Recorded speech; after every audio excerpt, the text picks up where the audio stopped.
I'm going to go on to talk about the stability functions of Runge-Kutta methods. So just to remind ourselves, the general form of the Runge-Kutta method is going to be these two equations.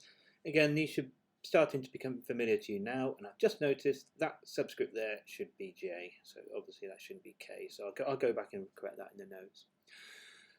Okay, well, we saw when we're looking at implicit Runge-Kutta methods, we saw a bit it helped to if we replace the Ki, or the second argument in our Ki stage value, with big Yi, which is the Yn plus H times this summation. Okay, so we're going to do the same here.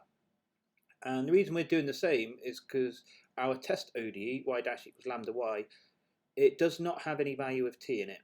Okay, so this simplifies our Runge-Kutta method like so. Okay, so instead of Ki, we have Yi. Ordinarily, we'd have the function f of t, y, but because our test ODE is what we call an autonomous ODE, we don't have the variable t within it. Okay, and we also have the stage value calculation. I've also taken out the coefficient of lambda, or the coefficient lambda. I've taken this outside of the summation. We could do this because it isn't involved in the summation and it's a common factor. Okay, so that's the first thing we do, and as before with the Euler method, we let z equals h lambda, and if we expand out these summations in the stage values, we get this. Okay, and now we're going to rewrite this in vector form. So I'm going to introduce a vector y, which is simply the all of the stage values for our Runge-Kutta method, and also a vector which is called e, and this is just a vector of ones. So it's going to vector of ones, which is the same number of elements as a vector y. So in other words, it's going to be s elements. Each element is going to be 1. And this allows us to rewrite this system here as big Y equals our vector of 1s, so that's all of those Yns there. So vector of 1s times Yn plus Z times A times Y. So you can see here all of these summations we can rewrite as a matrix multiplication. We could also rewrite the summation for the weighted sum of the stage values using a matrix multiplication. Remember that our B vector is always assumed to be a column vector, so B transpose will be a row vector. So I'm going to start by looking at explicit Runge-Kutta methods. Okay, so if we rearrange this equation to make y the subject, okay, so over a few steps we rearrange that, we get this. Okay, so this is for our test equation for any explicit Runge-Kutta method. Okay, so we have the identity matrix minus z times a, but then we have the inverse of that. Okay, if we substitute this y matrix into equation 4.4, which is our Runge-Kutta step, we have this. Okay, and factorize out yn, we have this expression here. Okay, so this must be, by the definition of a stability function, our Rz. Okay, so this is the stability function for an explicit Runge-Kutta method. Okay, well, we have this inverse matrix here. We can simplify this by using what's called the geometric series of matrices. Okay, so what this means is that I minus ZA, or the inverse of I minus ZA, can be represented as a summation. K goes from 0 to infinity of Z times A to the power K. Okay, so we can rewrite our stability function for an explicit Runge-Kutta method as this infinite series. Okay. Now, as I mentioned before in the previous video, our test ODE is y dash equals lambda y. Well, the solution of our test ODE can be found as being e to the lambda t. So over a single step of an explicit Runge-Kutta method, we would expect the truncation errors.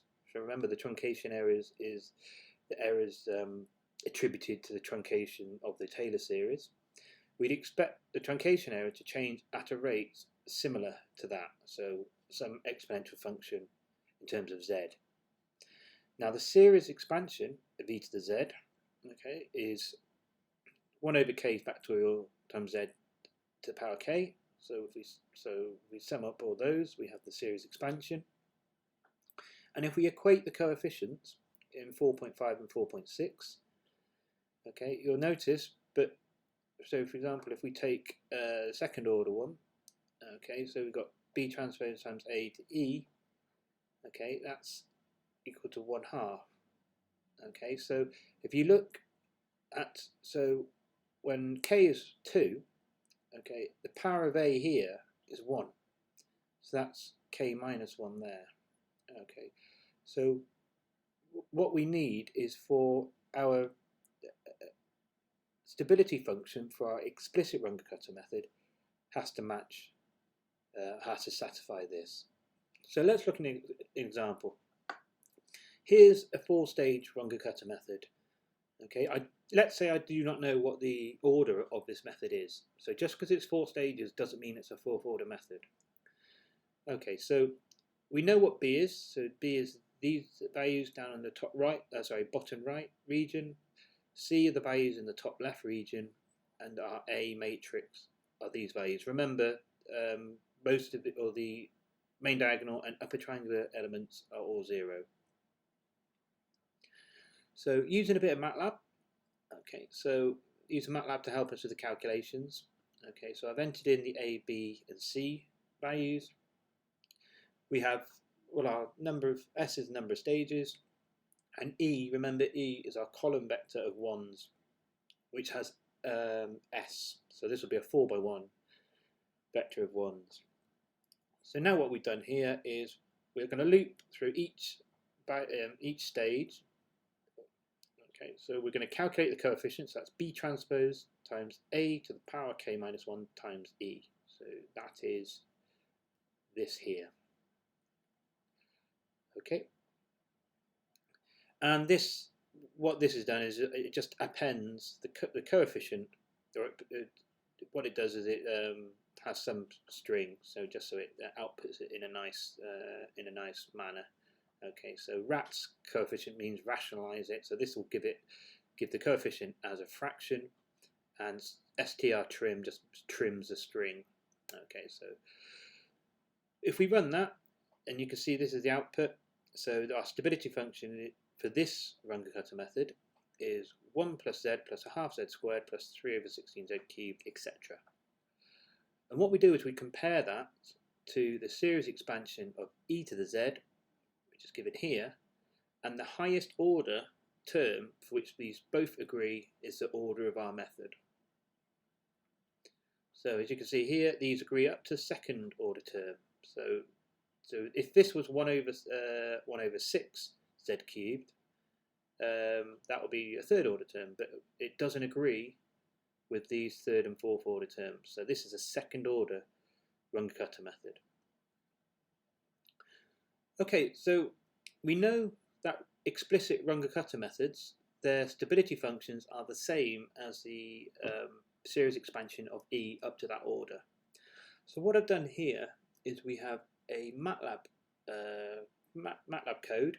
Okay, again, I'm going to plot a contour plot, and I've defined the stability functions for explicit Runge-Kutta methods of orders 1, 2, 3, and 4. So R1, that's the RZ for the Euler method, and if we add the second order term to R1, we get the second order stability function for the explicit Runge-Kutta method, and so on. So we just add in the higher term.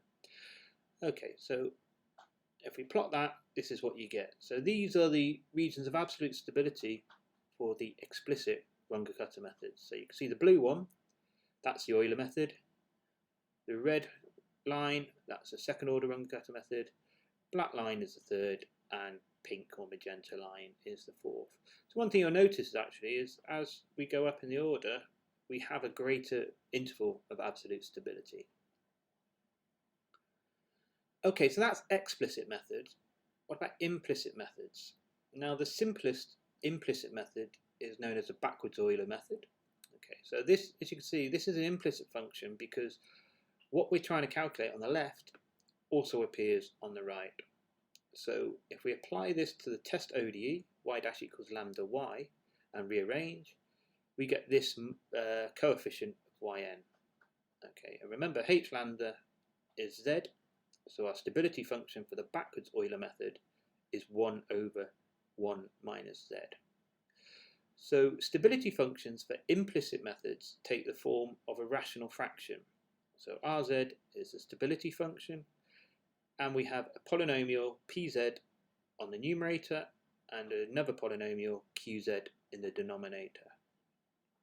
So if we look at plotting the region of absolute stability for the backwards Euler method, so this code is very similar. The only change is we have a different stability function. You can see that the shaded region is everything outside of this circle. Okay, so remember the shaded region, the blue region, this is where we're stable, or where this method is stable, and the white region is where it's unstable. So we can see there's much larger stability area for implicit methods. And this is why implicit methods are so useful, because they have much better stability properties. Okay, so let's have a look at determining a stability function for an implicit Runge-Kutta method. Okay, so going back to the matrix form of Runge-Kutta method, so this was the stages, and this is the updating of the solution. We can write this as a matrix equation. So the first line, okay, so we have y, it's n plus 1, okay, minus zb1, minus zb2, etc.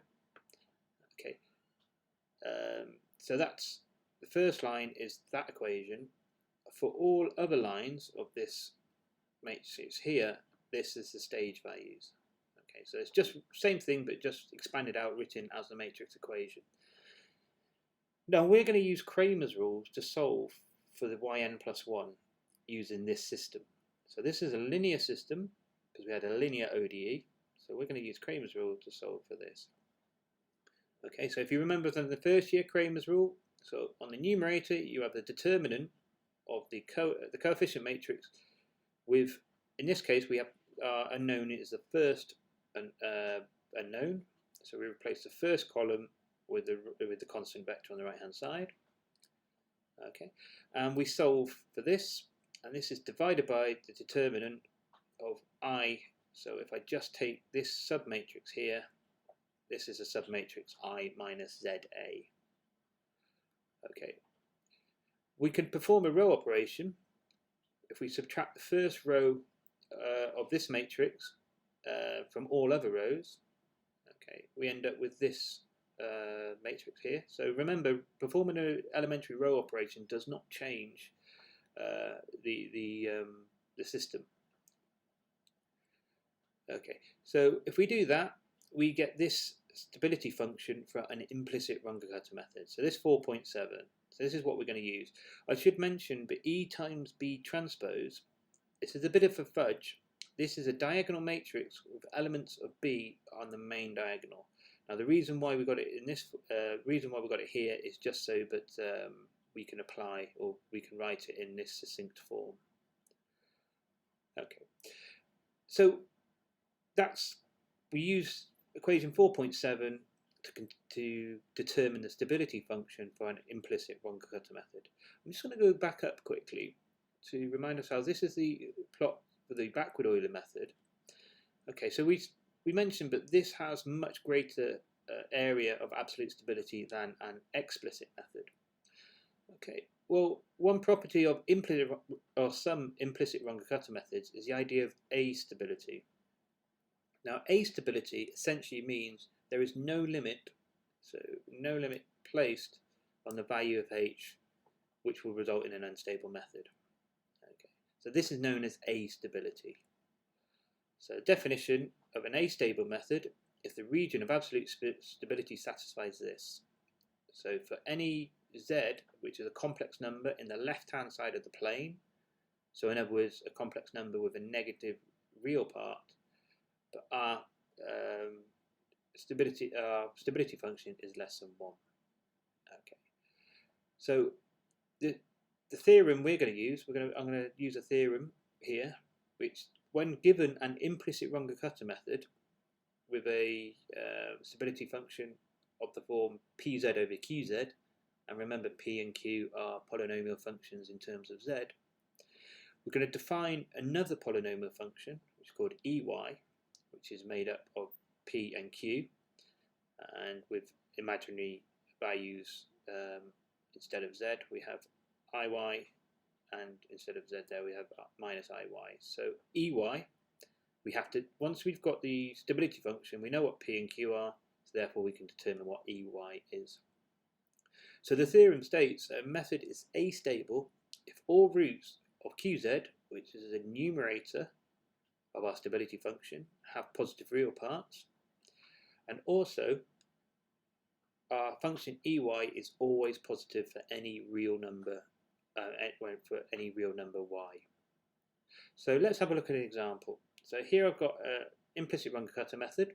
So it's 2 stages. So using equation 4.7, which is up here, we're going to determine what the stability function is for this method. Okay. You can do this quite easily using MATLAB, but I've shown it the extended form here. Okay, so straightforward. Couple of determinants on the top, the numerator, and the determinant on the denominator. So remember, a determinant of a 2 by 2 is you multiply the main diagonal and subtract the other two, the elements, non-diagonal elements. So this gives us our stability function here. So we have a polynomial function on the top, the numerator, and a polynomial function on the bottom. So here, just noticed a couple, oh dear, sorry about this, I just noticed a typo. So qz is 1 minus 2/3 z plus 1/6 z squared. Okay, the roots of this are 2 plus or minus root 2, which both have positive real parts. So first condition here is satisfied. So we calculated the roots of the denominator, both positive, so that's condition 1 satisfied. What about ey? Now just to remind us what ey is. Okay, so qiy times q minus iy minus piy times p minus iy, etc. Okay, so this one straddles a page. So this is q. So these two are q and these two are p. Okay, remember that when we square an imaginary number, you end up with -1. So hence, okay, there. Right. So in this case, ey is 1/8 y squared plus 55 over 2004 y to the power 4.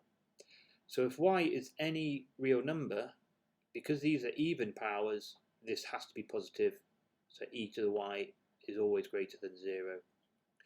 And this means the second condition for astability is satisfied, and we can say that this method is an astable method. Okay, so we've established that's an astable method. Let's have a look at the region of absolute stability. Okay, so this is using, just go back to the code, using a very similar code. As you can see, this is the stability function for this implicit Runge-Kutta method. Okay, and you can see this is the part we're interested in. All of the blue shaded region exists, or the shaded region, which is blue, covers all of the left-hand side of the complex plane. So this shows that this method is astable.